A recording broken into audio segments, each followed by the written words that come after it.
विपिन की बाहरी बॉडी एक हाफ संत हाई लेवल के खजाने जितनी मजबूत बन गई थी, इसलिए इसके नीचे के लेवल की चीज़ों का वार उसे महसूस भी नहीं होता था। लेकिन फिर भी ये बूटी उसे इतना दर्द दे पा रही थी। इसका मतलब यही हुआ कि इस बूटी की ताकत उसकी सोच से कहीं ज़्यादा थी। विपिन ने बूटी को घूरते हुए अपनी एनर्जी सर्कुलेट की और अपनी चोटों से रिकवर होने लगा। फिर उसने एक गहरी सांस ली, कलाई घुमाई और तलवार निकाल ली।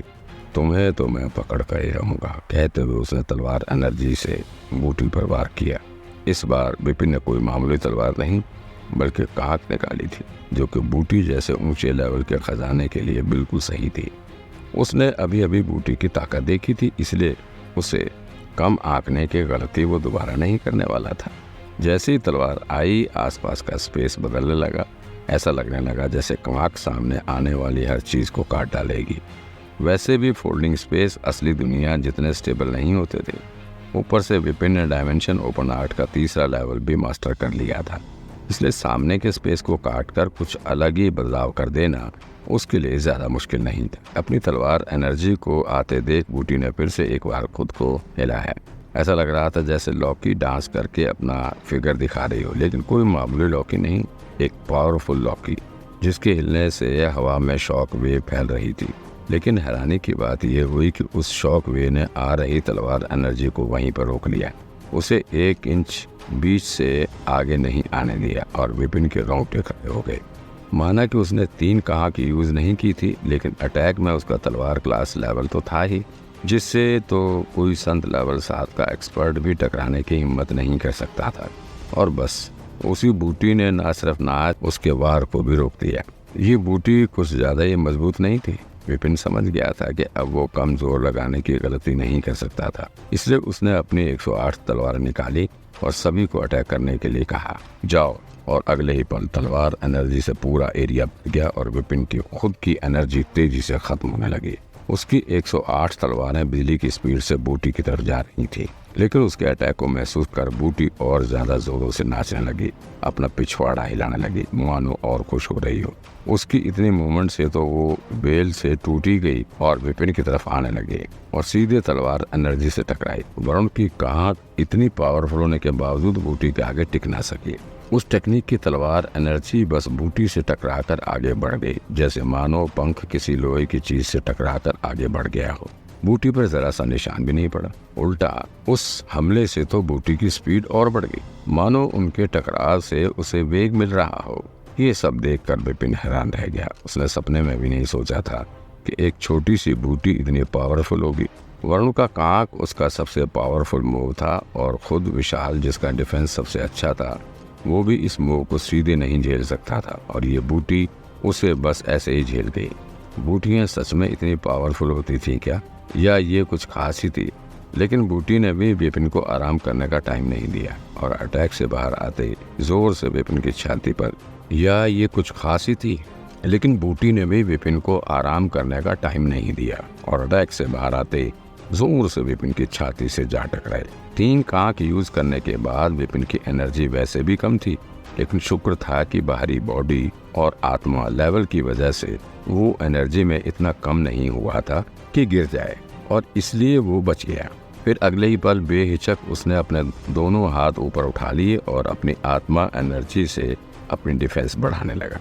लेकिन फिर भी आवाज के साथ ही उसके हाथ की हड्डी टूट गई और वो उड़ता हुआ दूर जा गिरा और फिर उसकी कई पसलियां भी चरमरा गईं। उसे समझ नहीं आ रहा था कि एक बूटी के पास इतनी ताकत कहाँ से आ गई।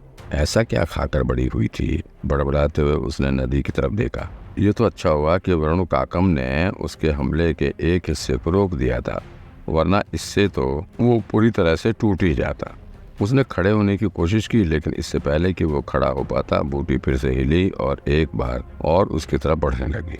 इस बार उसकी मूवमेंट पहले से बहुत तेज थी, इतनी तेज कि वो धुंधली दिखाई दे रही थी। पता भी नहीं चल रहा था कि अगले पल वो कहाँ पहुँच गई थी। ऐसा लग रहा था जैसे जब तक वो विपिन को कब्र नहीं पहुँचा देती तब तक रुकने वाली नहीं थी। उसे देखकर विपिन के रोंगटे खड़े हो गए थे। वो जान गया था कि सामने की लड़ाई में तो वो इस बूटी का सामना नहीं कर सकता था, और प्रॉब्लम ये भी थी कि अब उसकी एनर्जी भी लगभग खत्म हो गई थी। ऊपर से वो घायल भी था। ऐसे में अगर बूटी का वार फिर से उस पर पड़ा तो वो पक्का यहीं पर मर जाएगा। इसलिए उसने कहा, स्पेस-हील क्लोन। विपिन नहीं जानता था कि बाहर वाले उसे देख पा रहे थे या नहीं, लेकिन कुलदीप और बाकियों को उसके ट्रम्प कार्ड को देखने से रोकने के लिए उसने अपनी उंगली चटकाई और अपने आसपास की जगह सील कर दी ताकि किसी को भी अंदर झांकने और देखने से रोक सके। साथ ही उसने अपने क्लोन को भी बाहर निकाला।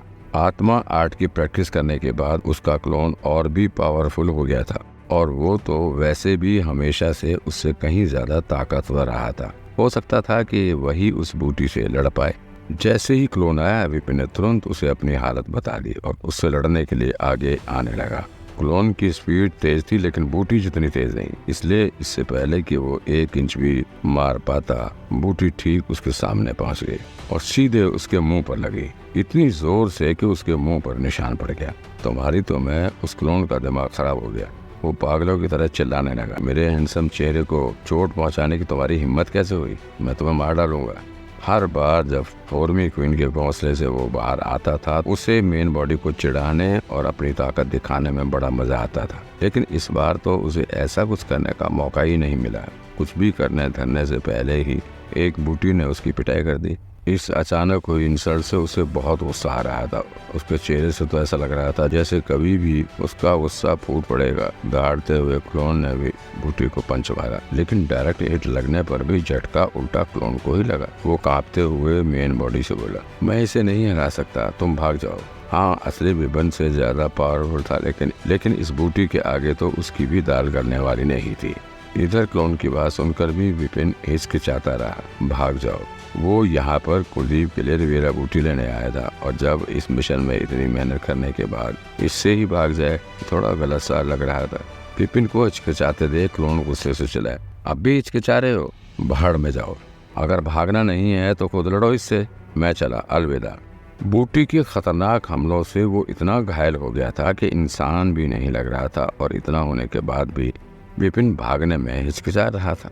पीठ के पीछे छिपकर हिचकिचाना बड़ा आसान होता है ना, इसलिए ऐसा कर रहे हो। लेकिन अगर फिर भी तुम्हें भागना नहीं है तो आओ इस शैतान की बूटी से खुद लड़ो। अपने ही क्लोन की डांट सुनकर विपिन का चेहरा लाल हो गया। ठीक है, उसने कहा। वो जानता था कि वो रिवेरा बूटी का सामना नहीं कर पाएगा और उसकी एनर्जी भी खत्म हो गई थी, इसलिए बिना हिचके उसने अपना हाथ घुमाया और क्लोन और सभी तलवारों को वापस घोंसले में रखकर उसी रास्ते से उल्टे पांव दौड़ पड़ा जिस रास्ते से वो आया था।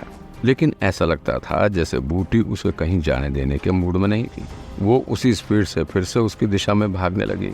उसकी स्पीड इतनी थी कि उससे बच पाना नामुमकिन था, इसलिए विपिन के पास अपनी डिफेंस बढ़ाकर इम्पैक्ट से बचने के सिवाय और कोई ऑप्शन नहीं था और फिर से एक बार वो उड़ता हुआ दूर जा गया। लेकिन किस्मत से इस बार उस जगह जा गिरा जहाँ पर फिर से भ्रम पैदा होने लगे और वो गायब हो गया। लेकिन जाने से पहले उसने देखा कि बूटी नाचते हुए वापस बेल पर जाकर टंग गई, मानो अपनी जीत की खुशी मना रही हो।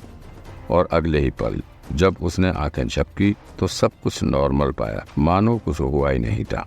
विपिन की बूटी से फाइट होने से कुछ देर पहले विपिन को सील में जाते देख कुलदीप और बाकी के लोग चिंता में आ गए थे। विपिन ठीक तो रहेगा ना? विपिन फॉर्मेशन में माहिर था। ये चीज भले ही फॉर्मेशन ना हो लेकिन उसे मिलती जुलती जरूर है, इसलिए मुझे तो लगता है सब ठीक रहेगा।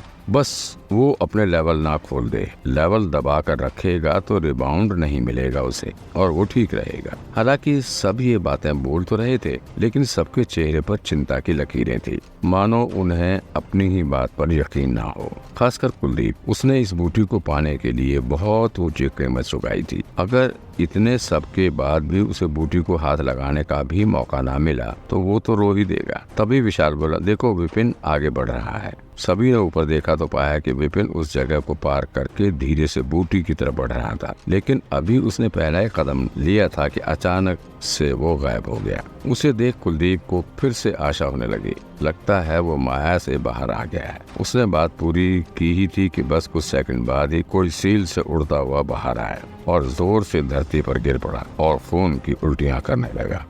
विपिन भाई, उसे देख सभी उसकी तरफ भागे।